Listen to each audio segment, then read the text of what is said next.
हम लोग sector analysis पे चलें अभी। हाँ जी सर प्लीज। देखिए, सेक्टर एनालिसिस सुनने में अच्छा लगता है, लेकिन जनरली मैं फॉलो नहीं करता हूँ। उसके पीछे कारण ये है ना कि जब हम लोग ऑलरेडी अच्छे स्टॉक में डील कर रहे हैं, तो अगर कोई सेक्टर अच्छा परफॉर्म करता है तो उस सेक्टर का स्टॉक हमारे पास ऑलरेडी लिस्ट में आना स्टार्ट हो जाएगा। सेक्टर एनालिसिस उनके लिए है जो कि मार्केट को काफी ब्रॉड तरीके से देखना चाहते हैं। चर्चा भी होता है इसका, और मैं ऐसा भी नहीं बोलता हूँ कि नहीं करना चाहिए, बट क्या हमारे लिए एप्लीकेबल है, तो उसका आंसर है नहीं। हमें उस पर फोकस करने की जरूरत नहीं है। हम अपना कहीं ना कहीं ज्यादा अपना एनर्जी बर्बाद कर रहे होंगे। नो डाउट, अगर आपको चाहिए तो कभी वीकली टाइम फ्रेम का जो भी सेक्टर है, सेक्टर का जो भी अलग अलग सेक्टर का चार्ट है, आप देख सकते हो। मेरे पास भी उसका वॉच लिस्ट बना हुआ है। ये देखो मेरे पास सेक्टर एनालिसिस, सेक्टर इंडाइसेस, ये देखो मेरे पास सारा सेक्टर का चार्ट है। आप इसको वीकली में देख सकते हैं। तो मैं मना नहीं करूंगा नहीं देखना चाहिए आप, या देखना चाहिए, बट क्योंकि अगर उसमें स्ट्रेंथ आता है कोई भी सेक्टर में, ठीक है, तो हमें पहले से पता होगा। इसमें इस एनालिसिस पे मार्क मिनरविनी बोलते हैं, लेट द स्टॉक टेल की कौन सा स्टॉक कौन सा sector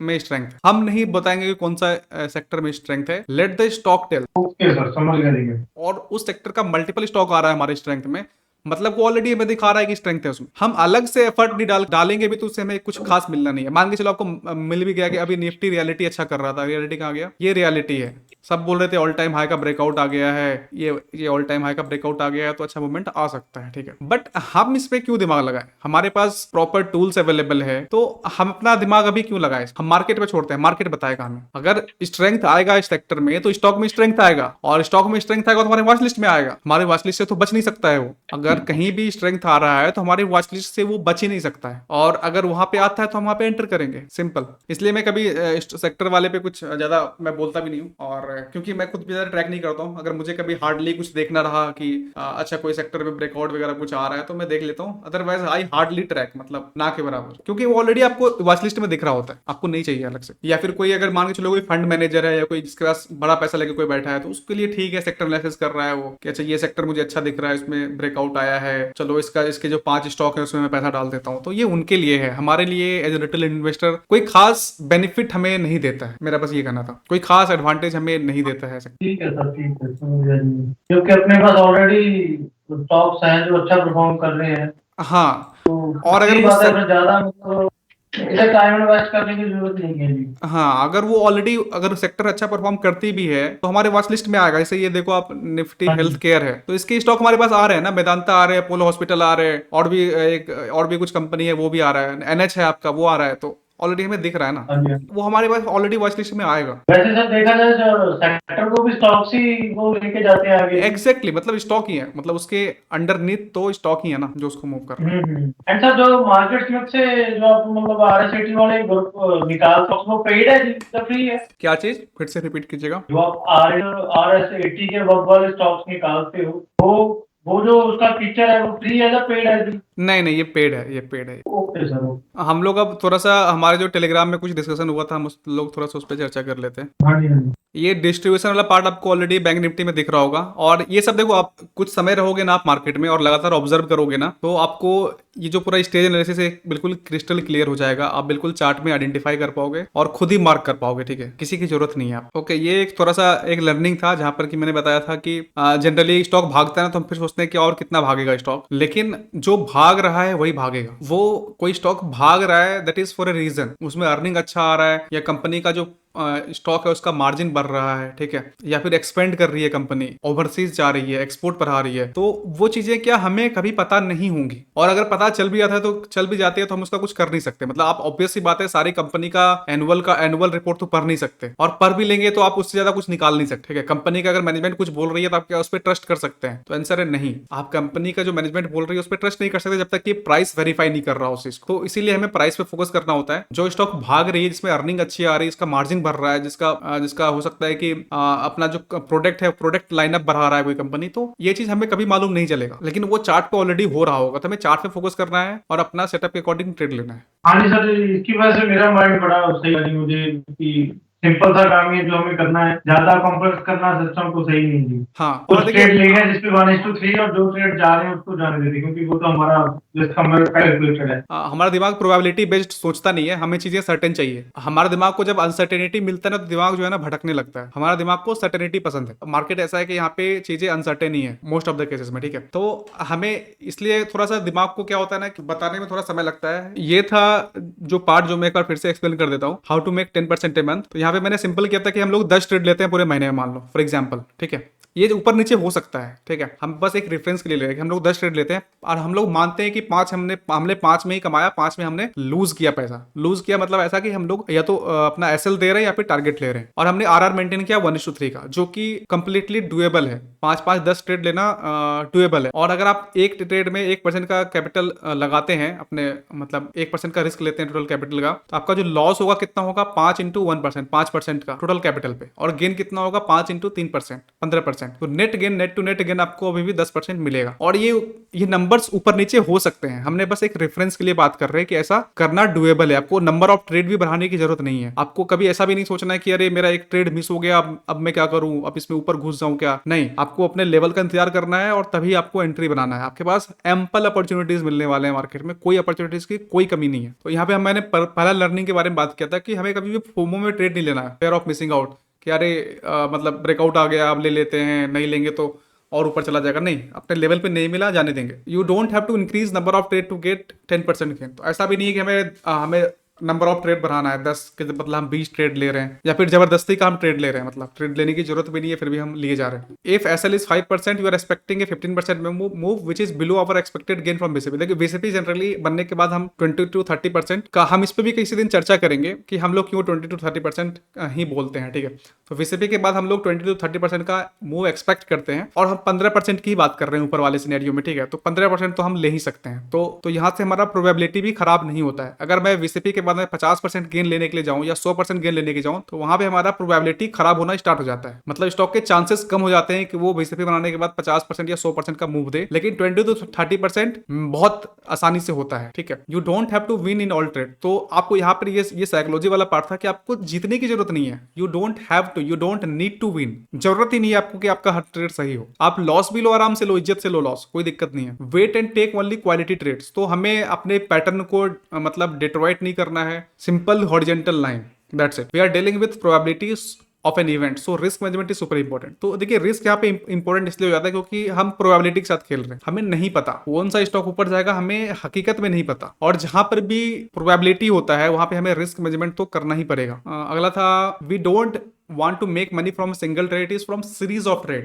so don't get pissed off when SL is hit। ये बहुत इंपॉर्टेंट है साइकोलॉजी के लिए कि हमें एक ट्रेड से पैसा नहीं कमाना है, हमें सीरीज ऑफ ट्रेड से कमाना है। हमें ऐसा नहीं कि हमको अगले ट्रेड में पैसा कमाना है, नहीं, हमको अगले 10 ट्रेड में पैसा कमाना है। जब आप ऐसे सोचोगे ना तो आपका ऑलरेडी आप काफी स्टेबल हो जाओगे। Trading is not much about talent, it's more about discipline. तो आपको हाई आईक्यू चाहिए ही नहीं, आपको चाहिए discipline to follow proper rules, proper risk management. ये डिसिप्लिन चाहिए, टैलेंट की कोई खास आवश्यकता नहीं है। एक बार बस टैलेंट चाहिए आपको लर्निंग के लिए, उसके बाद आपको नहीं चाहिए। It's more about discipline. Your ego want come in between you and your trade when you understand it is a game of probability not certainty.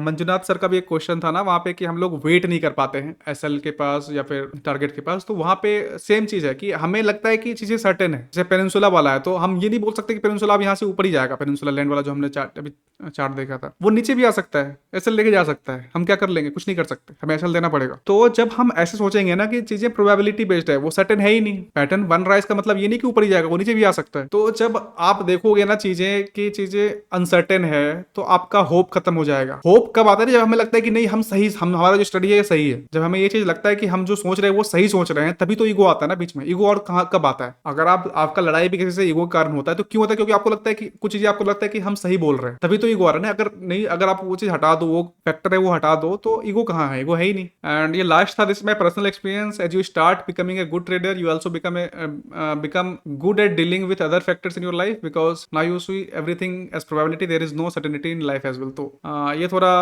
वो ऐसा स्पिरिचुअल वाला पार्ट है कि जहाँ पर कि आप समझ जाते हो, मतलब लाइफ और ट्रेडिंग लगभग सिमिलर है। आपको लाइफ में भी कुछ भी गारंटीड नहीं है, कुछ भी भगवान आपको बोल के नहीं भेजे ऊपर से कि आपको आपकी जिंदगी में ऐसा तो होगा ही। There is everything is probability based. तो वहां से आप जिंदगी को ज्यादा लाइटली लेना स्टार्ट कर देते हो, जिंदगी को भी, क्योंकि आप जिंदगी को आप लाइटली लेना स्टार्ट करोगे तो आप मतलब मेंटली भी काफी स्टेबल हो जाओगे। ये था एक सर टेलीग्राम। आपने रिसेंट डाला था जी, ये जो ऊपर है तो बीच नीचे नीचे नीचे तक सर आपने कल ही डाला था कि ये दोनों ट्रेड्स का सेम रिस्क रिवार्ड हो निकल रहा है, वो मुझे समझ नहीं आया जी। नहीं, फिर से बोलिए कल मेरा। डाला था आपने, इसके नीचे सर, इसके नीचे है जी। हम लोग क्या होता है ना, जनरली आपने देखा होगा कि हम लोग सोचते हैं कि अरे हम लोग नीचे बेस में खरीद लेंगे तो एक लंबा मूव कैप्चर कर पाएंगे, नहीं तो हम लोग मूव कैप्चर नहीं कर पाएंगे। यही रहता है ना हमारा डर। हम लोग इसका चलिए चार्ट खोल लेते हैं। मेरा इसमें ये कहना था कि अगर हम कोई यहाँ पे एंट्री बनाता है तो उसका एसएल वो ये रखने वाला है, ठीक है, जो कि अराउंड 30% होगा। तो उसको 1:3 करने में कितना समय लगेगा? 120% का रिटर्न चाहिए उसको, ठीक है। समथिंग यहाँ पे उसका टारगेट डन होगा, ठीक है। और यहाँ पे क्योंकि वो रिस्क जो है वो 1% का ही रहेगा, तो अगर आप 1% देते हो तो आपका पोजीशन साइजिंग कम हो जाएगा यहाँ, राइट। लेकिन आप यहाँ पे इस चीज को समझो, यहाँ पे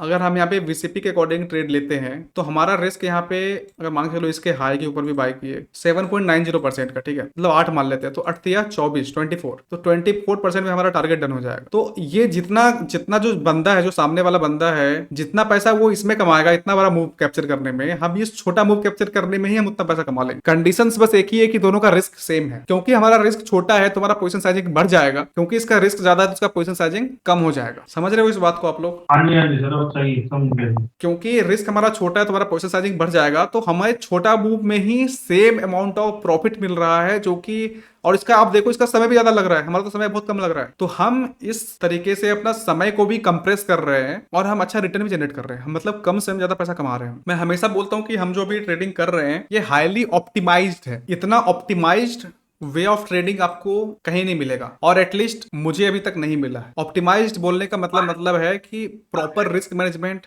proper SL, proper position sizing, proper return. हम यहाँ पे 100% रिटर्न की बात करते हैं ईयरली, जो कि बहुत ज्यादा है। आप एक बार कैलकुलेट करके देखना कभी, इट्स मतलब पूरा लाइफ चेंजिंग है। आपका पूरा लाइफ बदल सकता है अगर आप इसको मेंटेन कर पाए। तो ये जो तरीका है जो हम लोग सीख रहे हैं धीरे धीरे, ये highly optimised form of trading है। ये इवॉल्व हुआ है काफी समय पे, अराउंड 200 ईयर्स से आप बोल सकते हैं इवॉल्व हुआ है नॉलेज। कोई क्वेश्चन इसके रिगार्डिंग या फिर कोई और क्वेश्चन आप चाहे तो पूछ सकते हैं। नहीं सर, अभी के लिए सब क्लियर हो गया। बाकी जो नेक्स्ट वीक आएगा तो उसमें क्वेश्चन राइज होंगे। नहीं सर, जो अभी ये फॉल आया मार्केट में, ये यूएस के कारण आया है सर, अपना जो गिरा है मार्केट? नहीं, अभी कुछ बोल नहीं सकते। अब देखिए मेन फेयर जो है ना, वो फेयर है कि मतलब ये जो युद्ध हो रहा है इसराइल और हमास का, उसमें कोई थर्ड कंट्री इन्वॉल्व ना हो जाए, उसके कारण से ऑयल प्राइसेस हाई ना हो जाए। ऑयल प्राइसेस हाई होंगे तो इंडियन इकोनॉमी के लिए बहुत बुरा है, क्योंकि हमारा इकोनॉमी ऑयल पे बेस्ड है। हमें एनर्जी के लिए ऑयल पे ही डिपेंड होना पड़ता है, तो हमारे लिए थोड़ा सा नेगेटिव इंपैक्ट पड़ सकता है। मार्केट को देखिए, मार्केट को कभी भी अनसर्टेनिटी पसंद नहीं होता है। जब भी अनसर्टेनिटी आएगा मार्केट निगेटिवली रिस्पॉन्ड करेगी। मार्केट को निगेटिविटी बिल्कुल, मतलब अनसर्टेनिटी बिल्कुल पसंद नहीं है। वीसीपी बनाते हैं ना, तो अभी आप उस पे जैसे कैंडल है उसका विक का वो लेते हैं, मतलब लाइन ड्रॉ करते हैं, और कभी भी उसका मतलब बॉडी से लाइन करते हैं, तो दोनों ही सही है जैसे बनाना हो। हमें वो लेवल दिखना चाहिए जहां पर कि रिजेक्शन आ रहा है। देखिए हम जैसे कि अभी हम लोग चार्ट ऑफ वीक का सारा चार्ट देखते हैं, ठीक है। एक जैसे न्यूलैंड वाला था, तो आपको दिख रहा है ना कि यहाँ से रिजेक्शन आ रहा है, तो हम लोग बस उसी को ड्रॉ कर रहे हैं। जैसे MTAR है, आपको दिख रहा है ना कि यहाँ से रिजेक्शन आ रहा है, इसी लेवल से हम वहीं पे ड्रॉ कर रहे हैं। आपको वो चार्ट पे क्लियरली दिखेगा, इसमें मतलब अलग से मैं कुछ ड्रॉ नहीं कर रहा हूँ, ठीक है। ये चार्ट पे आपको ऑलरेडी दिखेगा, आपको दिखेगा कि अच्छा ये वो लेवल है जहाँ से रिजेक्शन आ रहा है। आपको जो भी लेवल समझ में आ रहा है वहाँ पे, ठीक है। बार बार ऊपर जाने की कोशिश कर रहा है पर वहां से वापस रिवर्स आ रहा है, ये हाँ, वो पॉइंट हो गया। आपको वो होता हुआ दिखेगा। जैसे ये एक्शन इक्विपमेंट का चार्ट है, ठीक है। आपको दिख रहा है ना यहाँ से नीचे आ रहा है और इस लेवल का ब्रेकआउट आ रहा है। हमें कुछ भी अलग नहीं कर रहा है, या फिर मैं कुछ भी अलग नहीं कर रहा हूँ। जहां से आपको जो एरिया लग रहा है जहां से कि रिजेक्शन आ रहा है, तो आपको वो ड्रॉ करना है। कुछ भी कॉम्प्लिकेटेड वाला कोई यही नहीं है, मतलब बिल्कुल सिंपल। आपको दिख रहा है यहाँ से रिजेक्शन आ रहा है, हम लोग वही हॉरिजॉन्टल लाइन डाल रहे हैं। आपको क्लियरली दिखेगा चार्ट पे, इसमें अलग से कुछ भी नहीं है। आपको दिखेगा कि यहाँ से रिजेक्शन आया है। आप बोलोगे यहाँ पे वीक आया तो आपको यहाँ डालना चाहिए था, तो ऐसा कुछ नहीं है। ठीक है, ओके, बाय बाय। बहुत शुक्रिया सर आपका टाइम देने के लिए।